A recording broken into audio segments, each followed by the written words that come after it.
Muraho neza nshuti zanjye zo kuri Star 204 TV, ni kwa Koko wahageze. Ikaze turakwishimiye kandi yambi. Niba uri mushyashya akaba ari ubwa mbere ufunguye iki kiganiro, kora subscribe kugira ngo ikindi gihe tuzajye tubana mu biganiro byacu byiza, kuko hano ntabwo uzigera uhahombera na rimwe, ahubwo uzahigira ibintu byinshi bitandukanye. Uyu munsi rero turaganira ku kintu cyoroshye ariko gifite imbaraga zitangaje. Icyo kintu rero wakwibaza uti ni igiki? Ni igiki icyo kintu gifite imbaraga kandi cyoroheje? Reka rero nkumare amatsiko, icyo kintu ni uguhoberana. Guhoberana ni ingenzi. Guhoberana si ikimenyetso cy'urukundo gusa, ahubwo ni umuti w'imitima, ukaba n'inkingi y'ubuzima bwiza. Reka turebere hamwe, ese mbere y'uko guhoberana, ubundi guhoberana ni iki? Guhoberana ni igikorwa cyo kwegerezanya imibiri, akenshi bigakorwa hagati y'abantu babiri cyangwa benshi, mu rwego rwo kwerekana urukundo, ubumwe, impuhwe cyangwa se no gushimira. Hanyuma guhoberana byongera kumva umutekano n'ubwisanzure. Ni uburyo bwo kuvuga utavuze amagambo menshi.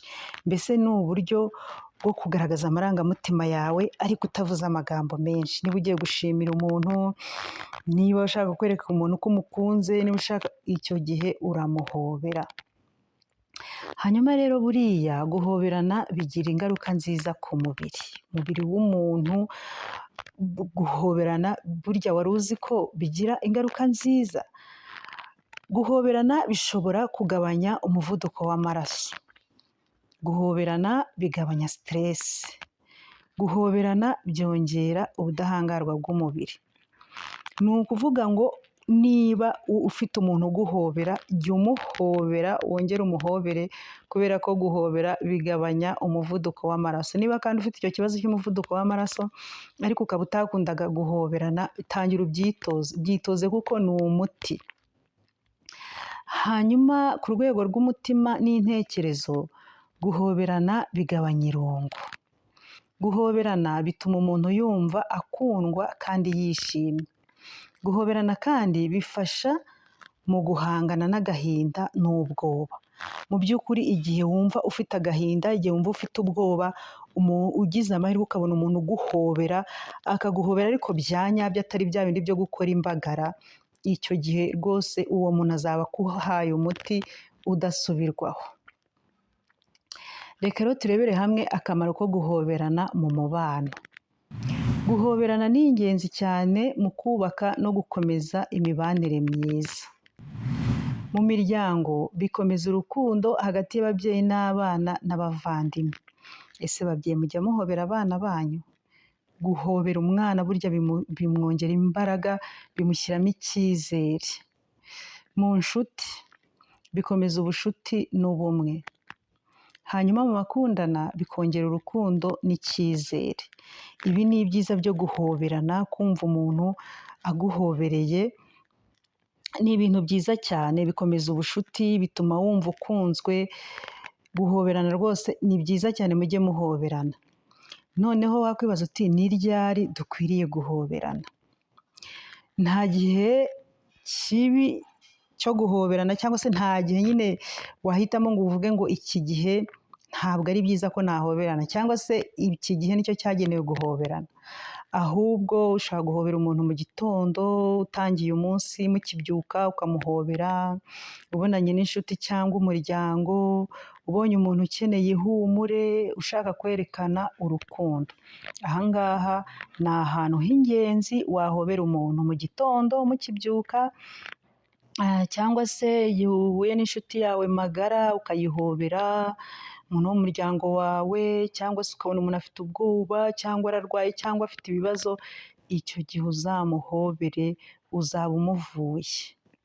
Hanyuma kandi nugira umuntu ushaka kwereka urukundo, uzamuhobere, umukomeze, ariko kandi ntuzamutindane byo kumujena, kuko burya no guhoberana nabyo bigira strategy. Nabyo nzabigisha uburyo ushobora guhoberamo umuntu akazahora agukumbuye. Hari mbabwire n'ubundi buryo buba ushobora guhoberana n'umuntu akumva rwose araguhuzwe.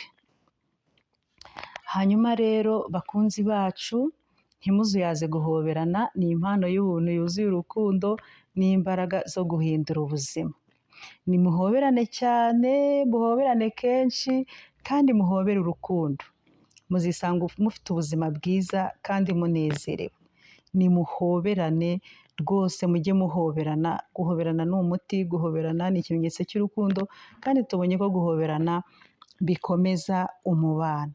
Mwakoze kubana natwe rero, ni kwa Koko. Nkwibutse ko niba uri mushya, kora subscribe, hanyuma ukande no kukazogera kuri notification kugira ngo n'ikindi gihe tuzajye dukomeza tubane mu biganiro byacu byiza bya buri munsi.